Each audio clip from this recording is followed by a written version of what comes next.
Welcome, everybody. Welcome to Forums That Matter, a community service of the Unitarian Universalist Congregation of Cleveland. My name is Ellen Putman, a member of the Forum Committee. I'm the coordinator of today's discussion, which has both remote and in-person audience. Our topic today is on living with Alzheimer's. We'll have a presentation until about 9:30. Then Nancy and Gary will provide a mic for our in-person audience. Please wait for the mic to come to you and hold it close to your mouth so our virtual audience can hear you. We ask our virtual audience to put questions in the Q&A box and not the chat box, please. Also, virtual viewers can turn closed captioning on or off at the bottom of the screen. Please be sure your cell phones are off or in airplane mode. This program is recorded and will be available in a few days on our website at uucleveland.org. It is my very great pleasure to introduce our speaker, Ms. Alexandra Ritt. Lexi Ritt, the charming Lexi Ritt, is a Master of Social Science Administration and a licensed social worker. She is a graduate of Ohio State and Case University. She manages caregiver support groups and early stage programming and works at the Cleveland chapter of the Alzheimer's Association. The Alzheimer's Association's mission is to accelerate global research, drive risk reduction and early detection, and maximize quality care and support. The association offers free care and support services to all those affected by dementia. And as somebody who was a caregiver for 18 years, I can tell you, I would have been so grateful to know about this wonderful organization. When you're in that situation, you really need people like Lexi's services. Please keep the organization in mind and support it if you can. And don't hesitate to suggest it to friends or relatives if they find themselves in this situation. And with that, I will turn it over to Ms. Lexi. Thank you so much. Is this on? Thank you for the kind introduction. And again, I'm Lexi Ritt. I'm a social worker with the Cleveland chapter of Alzheimer's Association, and I'm so excited to be here. I'm from the area. I grew up in South Euclid. I'm a Brush graduate. And then kind of after college, traveled around for a little bit and then came back to go to Case for grad school. And just happy to be working in the community. I feel really connected to just Northeast Ohio, having grown up here, and I love community health and community mental health. And I think Ellen kind of nailed it. Why I like to be here and talking to folks is, I wish I knew that existed. I hate to hear that. I just want to make sure people know about our services and, what we offer. So I was going to have two people with me. I was going to bring a family that I work with they're a couple. And she's diagnosed in the early stages of Alzheimer's, and her husband, who's her care partner, but they were called to Chicago last minute. They had a family friend whose father passed away, and she was actually asked to write the eulogy and give the eulogy. So, just continuing to live well after her diagnosis and be engaged and connected with folks. And she's a fantastic writer. She was a professor for a long time. So, getting to use those skills she's always had. So, that being said, it's just me today. So I really encourage questions as we move along. I know the normal format is kind of presented information and then a Q&A. But if I'm not clear on something or you want more, more information on a specific topic or something, just please stop me if you'd like. So I had a bunch of handouts in the back, and I'm just going to go over a couple of statistics. In mid-March, we released our 2024 facts and figures. And some of these numbers are from 2020 because they're the most accurate numbers that we have just from larger reports that came out. So in the state of Ohio, over 236,000 people over the age of 65 are living with Alzheimer's. And last year, we also, for the first time, released county level data. And Cuyahoga County in the state of Ohio has the largest prevalence of those over 65 diagnosed with Alzheimer's. And number of caregivers, 414,000. So we use like a rough estimate of, for every person that's diagnosed, probably roughly 3 caregivers. The majority of that unpaid work and provided by women.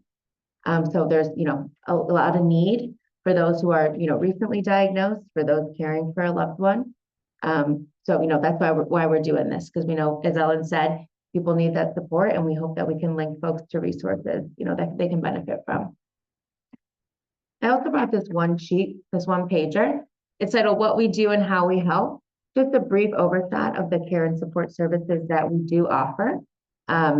We have one-to-one care coaching. So that's if somebody wanted to connect with a clinical manager, they can always call our local chapter. And this actually here, this number here, the 216, that's our clinical manager, Jessica Friedman's direct line.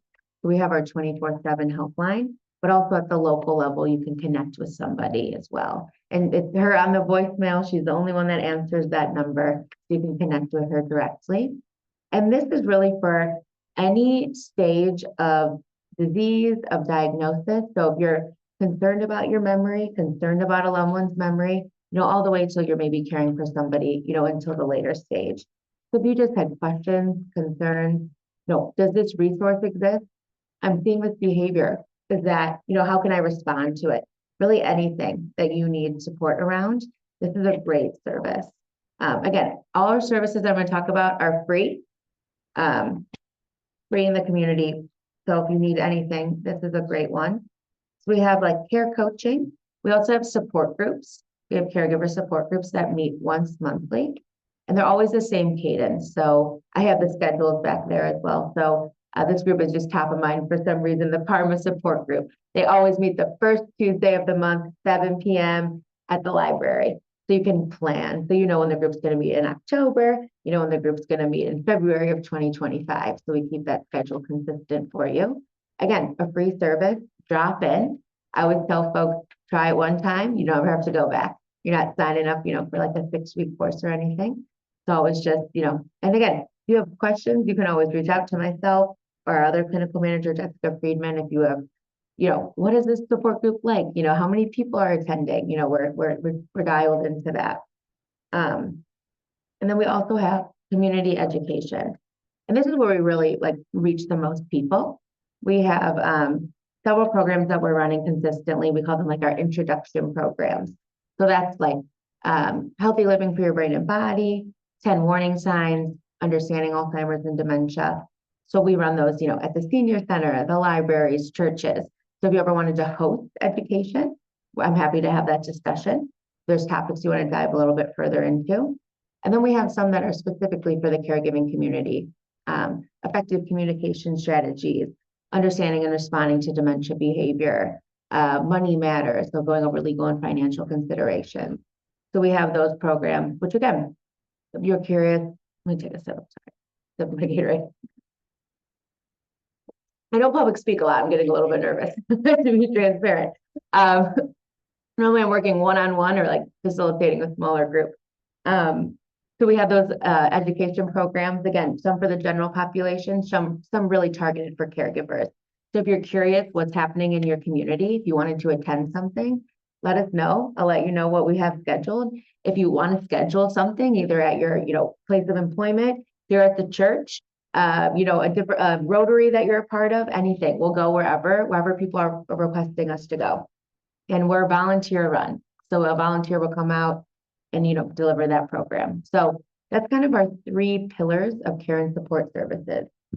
We have that one-to-one care coaching, and that's provided by a staff member, a licensed social worker, where again, that's your time. Anything you want to discuss, any questions that you have, you can have that discussion.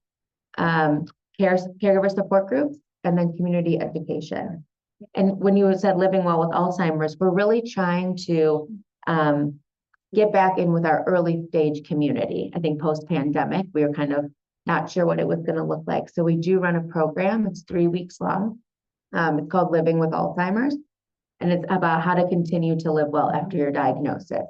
So some topics covered are, sharing your diagnosis, trying to empower people to do that when they're ready and how that feels comfortable to them. How to continue to access activities you've always loved, how to continue to, feel connected to your sense of self and to really kind of meet people who are experiencing what you're experiencing. So similar to our caregiver support groups, this Living with Alzheimer's program for diagnosed folks in the early stage, it's about connecting with others and just trying to not feel so isolated in this.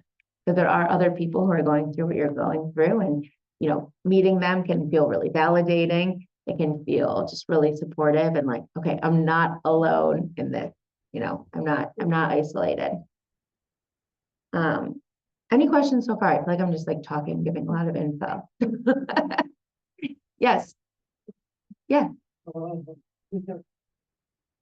My name's Jim Ritt. Hi, Tim. My wife has been with Party for since 2016.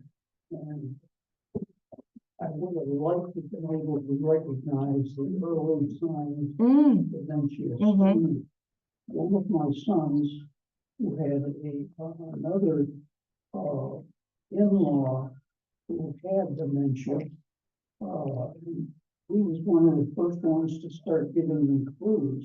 My other son, older, took much longer to see that my wife was a subject or was beginning to exhibit a sign. And I'd like to know what any of us can do to recognize early signs of Alzheimer's or some other form of dementia. Yeah, thank you for the question and thank you for sharing, about your wife. So it's hard to recognize the signs at times because there are changes to expect as we age, like typical age-related change, we would say, right? You can expect changes in your cognition, in your vision, in your mobility, in your energy levels. As we see higher rates of depression as folks age. So a lot of things can kind of it's like insidious, right? You wouldn't be like, oh, that's going to trigger me to think, oh, this might be dementia. Because it just feels like normal age-related change. So some things to consider. So they always say, like, if you can't remember something, but you can recall it later, probably okay. If you can't recall it, maybe something to be noted. And not everything is dementia too, as you're moving through this. It could be stress, it can be depression, things could be like UTI or, medications interacting with one another. Even AFib can produce, confusion and delirium and memory fog, people say. So you always want to rule anything out, but that's a great question. So I'm trying to think like some other examples. Another kind of classic example I hear folks use often is, forgetting where you put the keys, probably normal. Forgetting like what do I do? I mean, to anyone, right? I was doing that this morning. But what do I do with the keys? What are the keys, right? That's different. Folks will say that their loved ones will put things in different places. Like you'll open the fridge and be like, the cell phone, something like that. People like note that. But yeah, in the beginning as well, it can be hard to notice those things. One, because we might be a little bit blinded by our emotions. We don't want to see that. Maybe you mentioned your son who had a longer time and maybe a harder time to recognize what was going on. Some of that is us because we don't want to. Our brain is like protecting us from that reality. But sometimes it's just challenging to differentiate what's really going on. So I think if you're concerned about yourself or your loved one, start like taking note on what you're seeing with like the date. You can kind of begin to, I don't want to say build a case, but that's the phrase that's coming to mind, on the intensity and the frequency of the things that you're seeing. So then you can like present that to your loved one. If you say, hey, the other day we were driving home and, you seem to get a little confused when we were coming home from the grocery store. Have those kind of like facts built, but it can be hard to spot in the beginning. Thank you for the question. I really appreciate that. And again, kind of circling back to our services, we do have a program, 10 warning signs, that kind of dives in a little bit deeper into that. And we have literature on that as well too. So I encourage you, if you're, is this no, I don't think normal. Is this normal what I'm seeing in my loved one or what I'm experiencing? You can reach out to us and we can have that conversation. And I always encourage folks, if you're concerned, talk with your doctor, with your primary care, your geriatrician. I appreciate the question. Thank you. Did you have your hand up? Are you familiar with Wait for the mic and hold it close. It's for the animal part. okay? Are you familiar with the podcast Better Brain Health? I'm not. Tell me about it. well, it's these two professors, and they go through things to help in terms of your cognitive. Their idea is to preserve your cognitive ability. But recently they had a podcast on herpes, on cold sores, which is, and also on varicella, which is shingles and chickenpox. They showed that in the podcast that in Alzheimer's, where they have amyloid plaques, that many of these amyloid plaques had herpes. They were kind of attacking the herpes. And in that, they recommended this therapeutics of treating cold sores. And there's a treatment called acyclovir, a virus.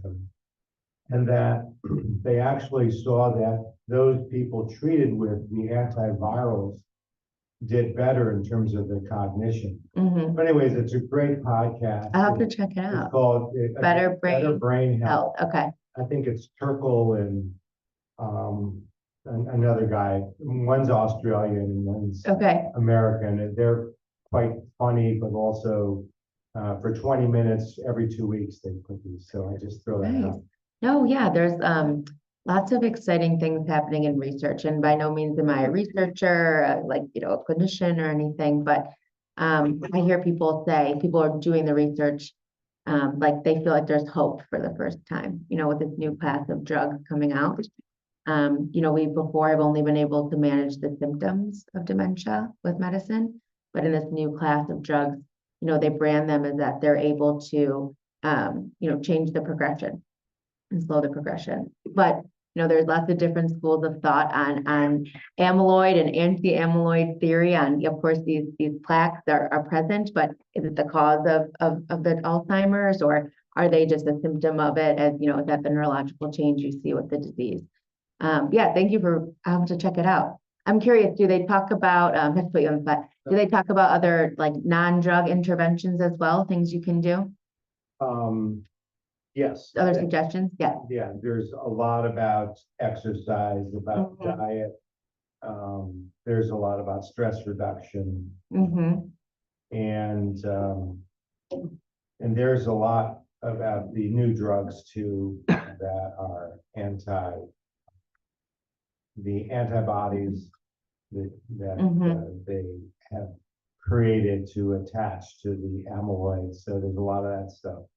But yeah, a lot of it's lifestyle. Yeah. So, Yeah, I was curious what, you know, if they discussed that, because that's a big portion of the research coming out now is lifestyle factors. You know, I mentioned this new class of drugs, but it's such a small portion of folks that can qualify for that, because it's mild cognitive impairment or the earliest stages of Alzheimer's. You have to have that official diagnosis. And then you also have to obviously want to take them. And, you know, that's a very personal decision, and one you make with your family, your care team, and including your medical care team. But there's a lot of research coming out about lifestyle factors.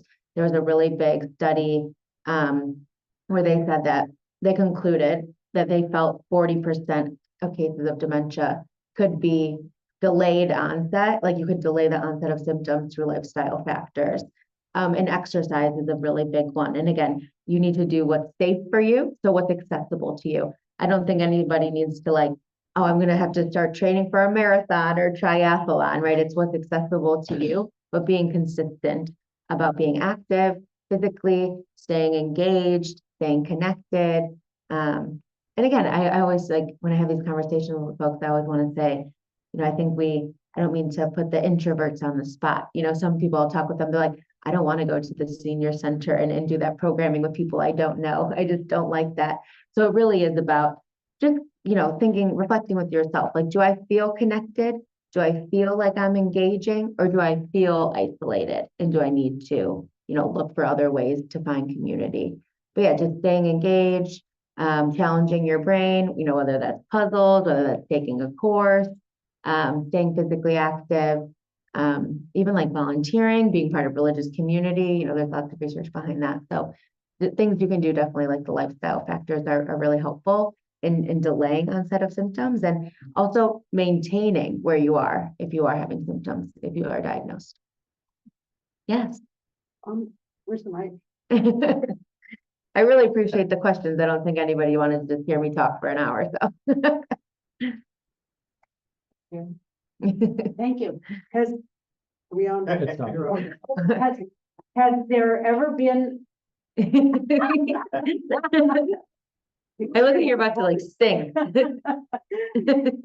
Has there ever been a test, a physical test developed that one can take to diagnose the patient has Alzheimer's? Because the last I read, you have to wait till the patient dies, and then if there's an autopsy, they see the amyloid.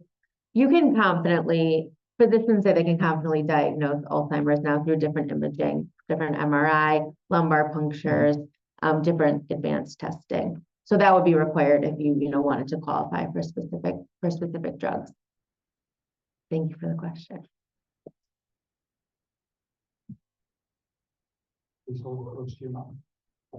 Aspect of the Western Reserve has a program, the Navigator program, that is particularly good for hospice for patients that have dementia or Alzheimer's. Their training is really good. It's designed for a more lengthy stay with patients than normal hospice patients. I happen to be a Navigator volunteer with a patient that has dementia. She is not too communicating, but I still feel like there's a relationship there. And I feel like that it's beneficial definitely to her, but also to her family. I would encourage anybody that has an inclination to keep that out, because it's not like normal hospice programs, because it can last a lot longer. I've been with her for several months now, actually more than 6 months. So it's interesting because I've worked with other hospice programs, and this is the first time I've experienced a program like this, where it's particularly designed to help navigate, help patients with dementia or Alzheimer's. Thank you for sharing. Yeah, hospice is such a wonderful resource, but I think it feels very scary to folks. Of course, it's towards end of life, but there is lots of services for the patient as well as the family as well too. Different counseling services and art therapy and different just different programs and resources that you can bring in. Same with palliative care as well too. That's something I think we don't give enough prep, right? Palliative care, and those are incredible resources. Thank you so much for sharing. How long have you been doing that? So I've been a hospice volunteer. Wait for the mic. I've been a hospice volunteer since 2022. Wow. But this particular, I actually do other things. This particular, I've been with this patient since the middle of last summer. Oh, wow. And I go to visit her several times. Oh, that's awesome. Thank you for doing that. I'm sure they're so grateful for you in that program. And I wanted to say something, how you were saying, she's not as verbal as, but that she's still, it keeps communicating, and you still feel like there's a relationship. And that's absolutely true. Through any stage of dementia, folks can engage, can communicate. It just looks a lot different, right? We can use different senses to be able to connect with folks, whether that's touch, music, listening to music together. So even though if someone's verbal skills might decline or change, we can still, like you said, have a relationship. I like how you, phrase that, and have connection. Yes. So I have a question, but I first want to mention that the mic is for the benefit of the people at home, because it's connected to the internet and they can't hear. And somebody just told me, hold it like an ice cream cone. You have to hold it really close. But my question is, it's more about the role of the caregiver. Yes. How does the caregiver know how much care to give, and how much care they can do? How do they know when it's time for their patient to get more help? Yeah, it's a great question. And also I should have prefaced, before I started speaking, that I'm not the only one here that has this knowledge. People have already identified themselves as past and current caregivers. So if anyone wants to respond and jump into this, please do so. But that's a great question. And I have a couple different things I would want to say. If someone's still in the earlier stages, you can have those conversations with them. What do you want your care to look like? Can you involve them in that? When do you need, in home, what is that going to look like? When do we implement this service? So maybe some of those questions could be, or like maybe some things could be kind of laid out by having a conversation with the diagnosed individual. But I would say from the caregiving perspective, I talk with a lot of folks and they'll say, I don't think we're ready for that yet. And I say, well, these services are all scalable. You're talking about in-home. Like, I don't think we're ready for in-home help. Like, well, you could start small, 2 hours, 2 times a week. You don't have to jump in at, 6 hours, five times a week. They're scalable. So I would think maybe start earlier than you think that you need those services, because the caregiver needs respite and you need a break. Right? You deserve that. Not one person can do it by themselves. Not one family can do it by themselves. So you might feel like, oh, I don't know. I don't think my loved one needs like adult day center or like, an aid in home, but just start small. It gives you that break, that consistent break. And it can also help somebody kind of lean into that service. And there's lots of research too about, just talking with someone who's not in your day-to-day, your everyday life. There's a lot of stimulation there. That person can, take them to an activity or something like that. So there's a lot of benefit from in-home. So yeah, I guess that's kind of how I would answer from the caregiving perspective, maybe even earlier than you did think. And, as you're moving through this, like, what does my loved one need? I encourage people to also say, what do I need? And that can feel selfish, but it's not, might be really cliched, but I hear people say all the time, like, you have to put your own oxygen mask on first before somebody else's. So when you find yourself in this caregiving role, making sure you're recognizing, what do I need? What do I need to be able to continue to show up for my loved one? And some things are going to be medical in nature. So you might not be able to provide those things. So, then that's, a conversation, with the medical care team, what's needed to make sure people are, staying as healthy and safe as possible. Yes. I see. Hi. One of our parents was diagnosed with dementia. And he was able to watch television, tell stories, appreciate jokes, have an appetite.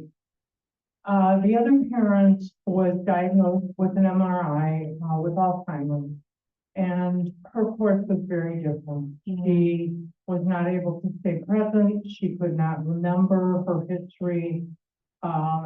It was very difficult to communicate with her. And she finally stopped eating voluntarily, and that led to, I think, a faster death. Is that a typical course for both of someone who's diagnosed with dementia and someone that's diagnosed with Alzheimer's, or was that just their individual experience? Hard to say. I think it could just be individual experience. But obviously, so I guess I could have started with this. Dementia is just the umbrella term for, changes in memory, thinking, functioning, cognition.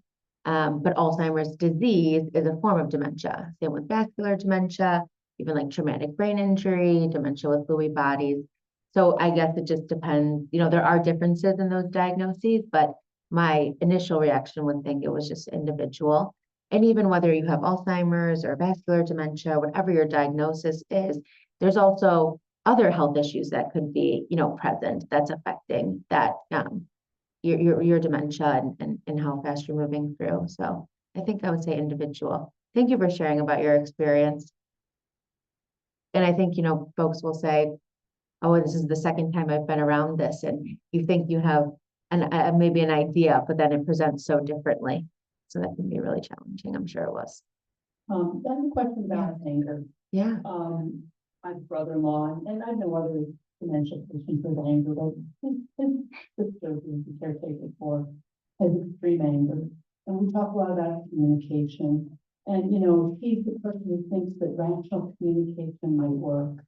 And it's not. She has no memory of her anger, and she'll send an email 6 times a day with the same complaints. There's nothing you can do to reassure her about her complaint, but she's gonna get help. And of course, a lot of dementia, she's in a low-level dementia, and at this point, a lot of low-level dementia units, or even units in general, do not deal well with angry women who are constantly angry and bitter, and doesn't remember one thing she said 5 minutes ago. And so there's very little you can do. So it's like him dealing with like turning off his cell phone. He does not have to answer every. Yeah. email. So how do you counsel people in anger with some of these people experience and sometimes even violence? Yeah, absolutely. With a lot of validation, right? Like this is really hard. And, just reminding someone it is the dementia, it's not them.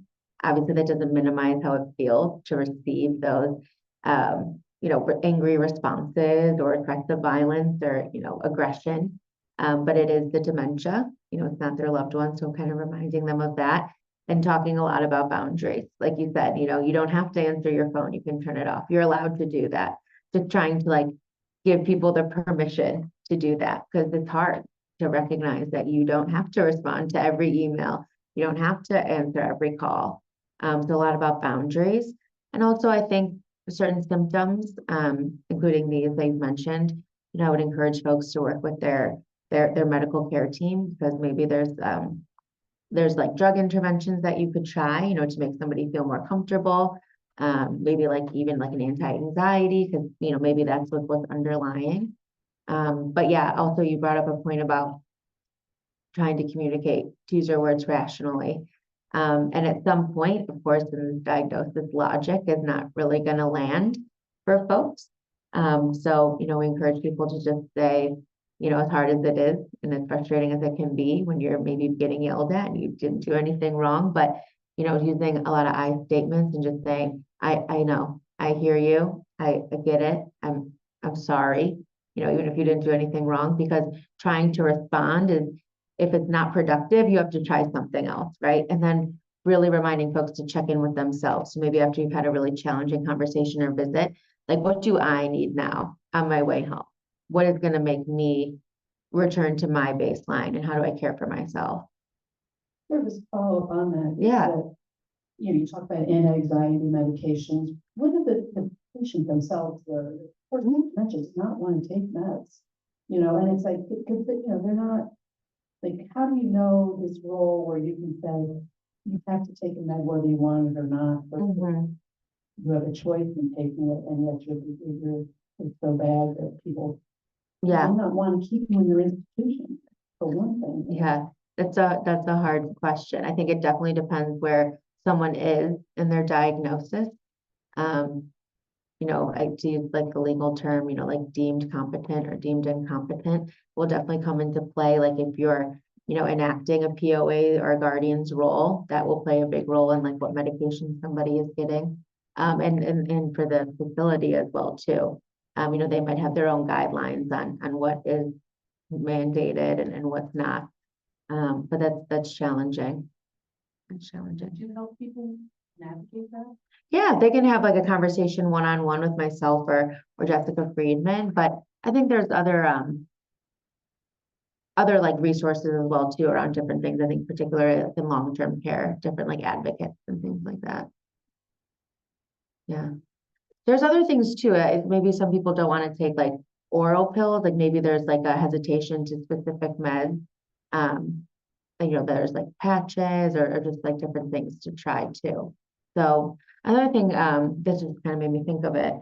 When we think about people who maybe are not communicating as they were before, they're using behavior to communicate.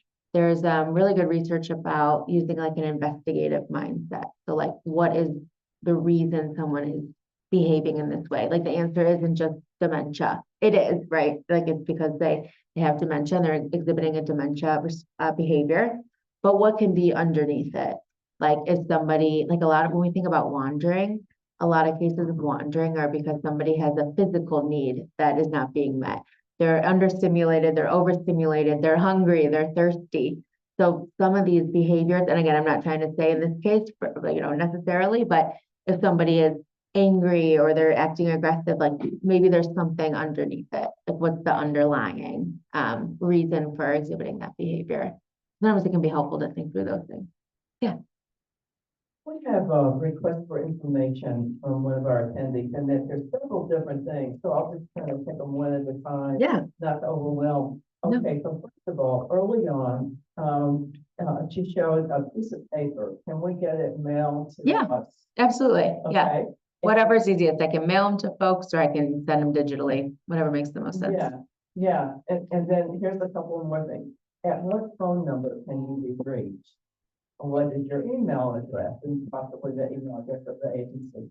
And she's saying, could you repeat the name of the agency and your name and credentials? So I think Yes, I can. introduce yourself one more time. Yes. Yeah, put it in the chat. Okay. I don't have everything. I don't have the email. Yeah. Phone, but I'm putting the name and the agency Okay. in there. So I hear that, that Jean Martin is going to put that in the chat for everyone who's attending virtually, and any of those that you want to address, orally, you could. Yeah, no, absolutely. I'm happy to give my direct line and my email. So my direct line is 216-273-4228. That's 216-273-4228. My email is LM like Mary, Ritt. So LMRIT as in Thomas, T as in Thomas, at ALZ.org.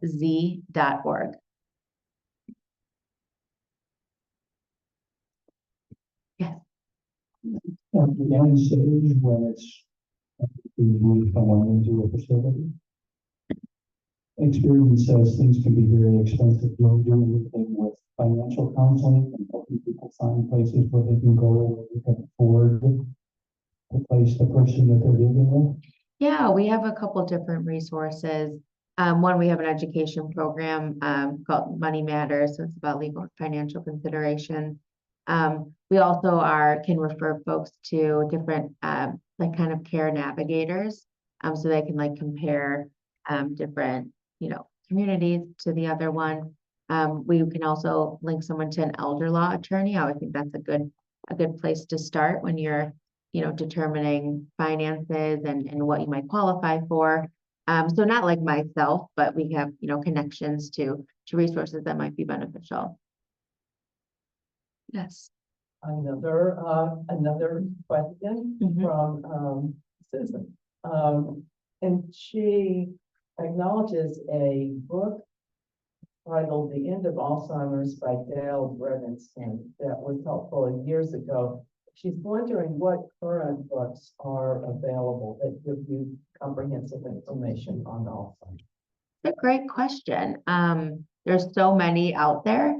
There's I can't think of, it's not gonna come to me. There is a site where you can get different titles of books. Maybe it's All Authors. I'll have to check on that and I can get that to you. So that's, just the site where a lot of titles are compiled. 36-Hour Day is kind of like the seminal book of caregiving. I think it's the first thing people get when they are, facing this and starting this journey of caregiving. So that one still, I think, really holds up and folks find that one really beneficial. But in addition to books, podcasts, as we were hearing, there's all kinds of different things. But I'll get the name of that site because I feel like that's a good place to start. And I think it links to like Libby, where you can get like audiobooks of it too, or purchase them. I remember, as I mentioned, my name is Jim Rich. I do. My wife has been in our course for 8 years now. So I'm a rather seasoned caregiver, and I'm still attending support group. I go to one support group, which is sponsored by the Alzheimer's Association. Your colleagues, Lynn Pepper and Bev Golden, have a support group that meets at the I forget now. Federated Church. Anyway, I think there's a list of something like 100 different support groups in the greater Cleveland, Northwest Ohio area. And I really encourage people to check out those support groups. I know I'm rather senior member of the support groups now, but I still get something, I still benefit from going to them. And I particularly encourage people who are just getting into this tsunami to check out the various support groups that are available. Thank you. I appreciate that. Yeah, so the Cleveland area chapter, we serve 5 counties. So throughout the 5 counties, I think we have like 20, 21 support groups, and the schedules there. In-person options, virtual options as well. If nothing works there, you know, we have a way that we can communicate with all the chapters across the country. So we could say, hey, does anyone have a virtual group on Wednesday mornings, you know, whatever time that you need. And I'm sure that there's something that, you know, would be available to work with your schedule. And I appreciate you sharing about your experience at the support group. I am a big proponent of support groups. I mentioned before, you know, our services are free if they're a drop-in. And I really encourage people to check out a support group. And if it's just not what you thought it was going to be, or it didn't, you know, serve you in the way you thought it would, you don't ever have to go back. And then you know where the groups are when you might want that service. So I appreciate you sharing that. Thank you.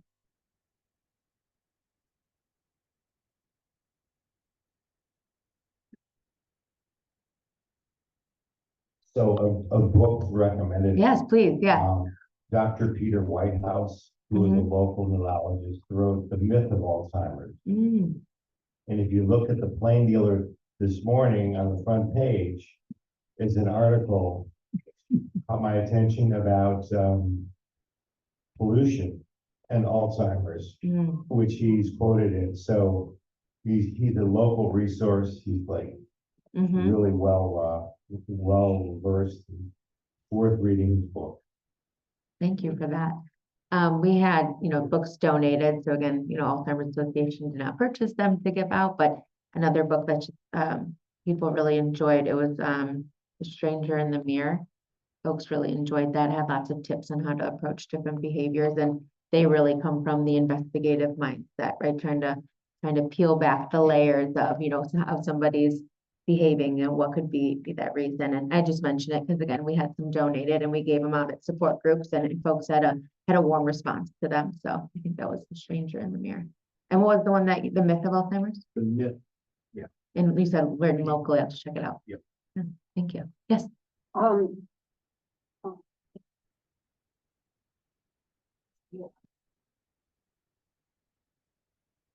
Well, the question is, what I discovered with the relatives that I was caring for is that along with the mental deterioration, there was a very marked deterioration in their physical motion. They became unable to connect their mind to their body and move in correct ways.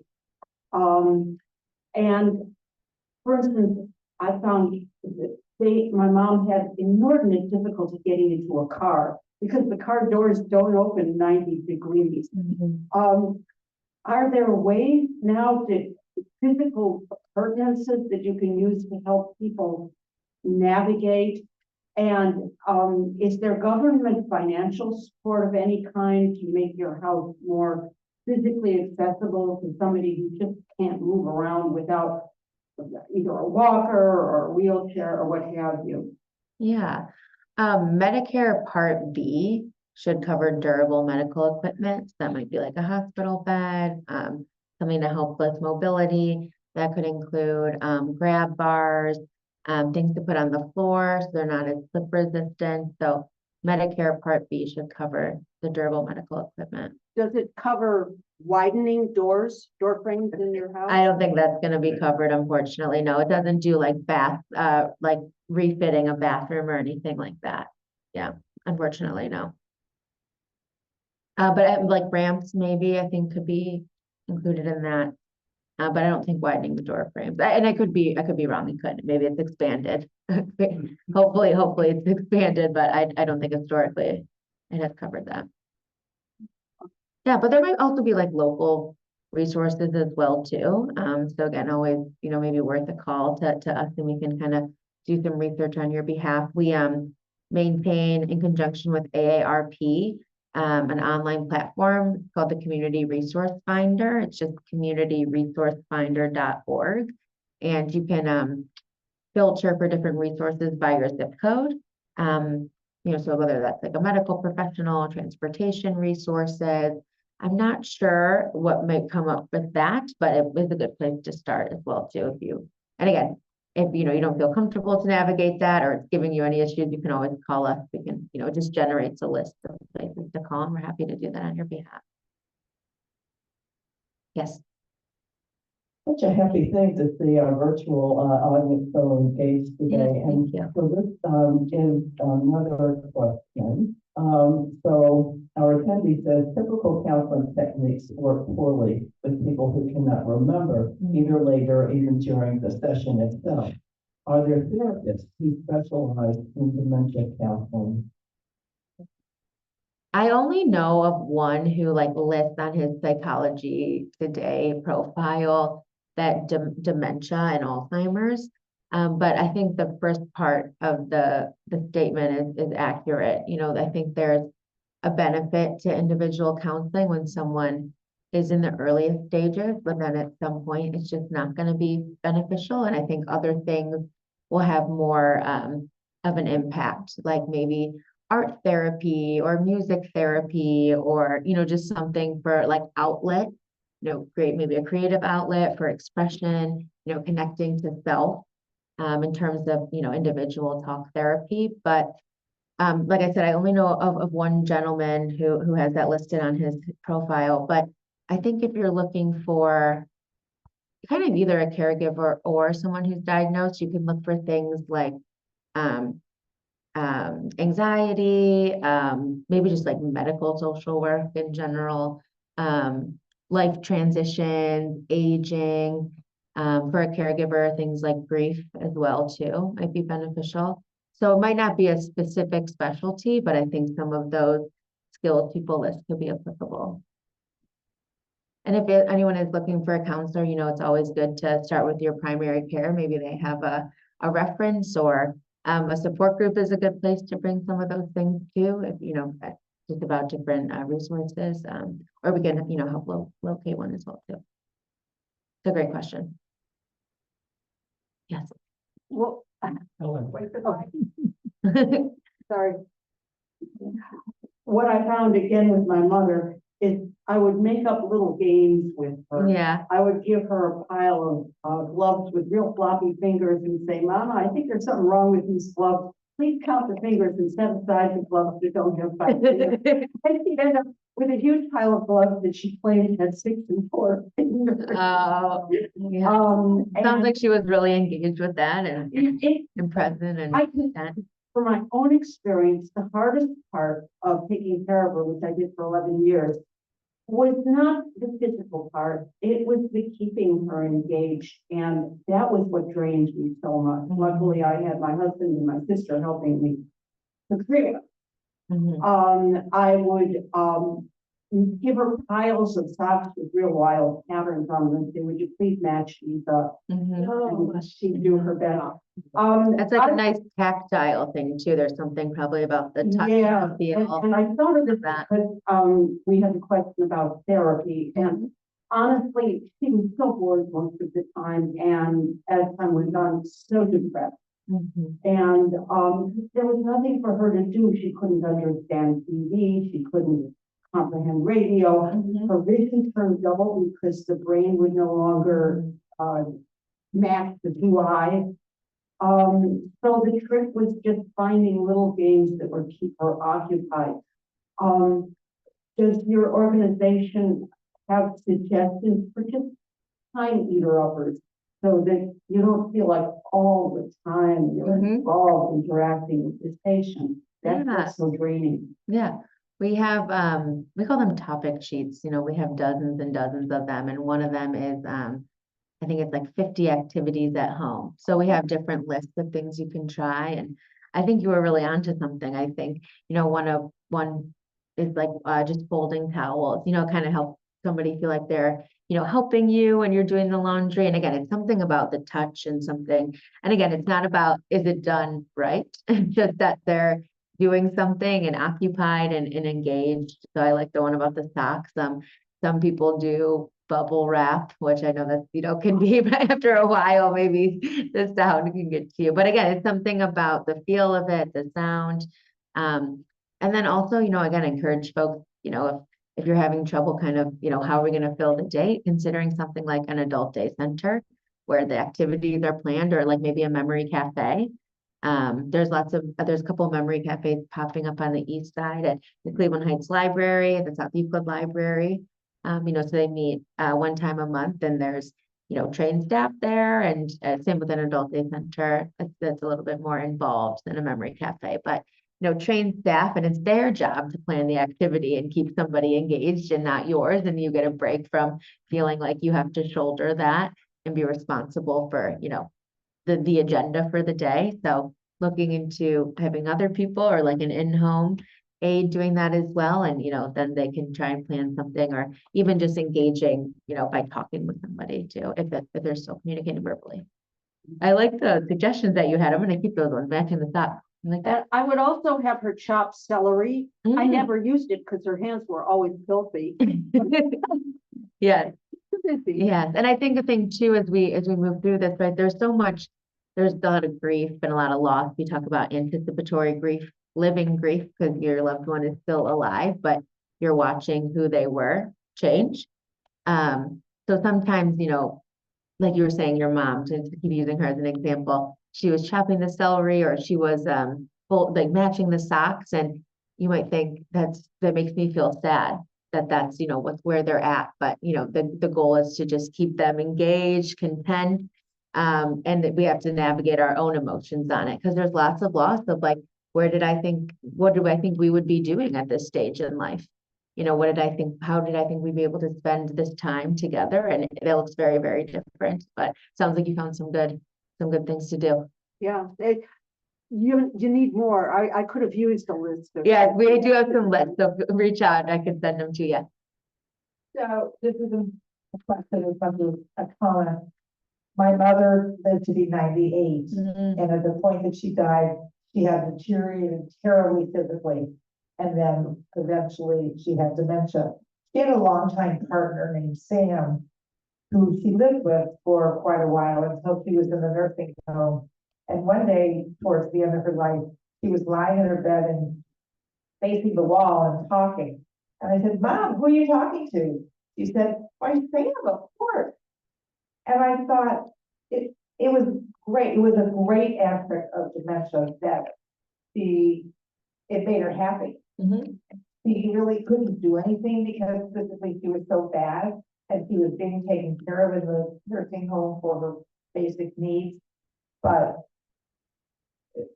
it gave her joy that she could think that. Yeah. Yeah, we talk a lot about therapeutic fibbing. I don't know if anyone's familiar with the term.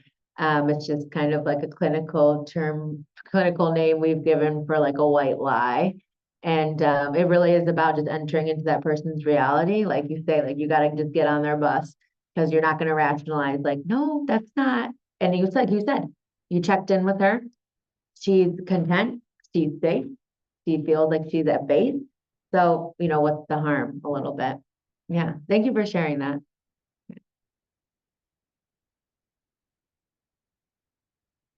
Yeah. Yes, thank you. I think maybe one more, and I can hang out for a couple more minutes. I have one more comment Yeah. about, caring for someone.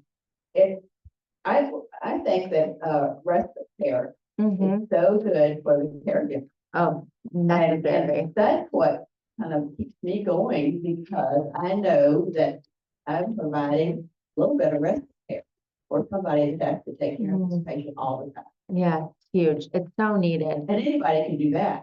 Yeah. And yeah, I appreciate you doing that for them. I can only imagine how beneficial it is. Like I've said this, I'll say it again. Not one person can do it alone. Not one family can navigate this alone. You have to be able to take breaks. You deserve it. It's not selfish. You shouldn't feel guilty.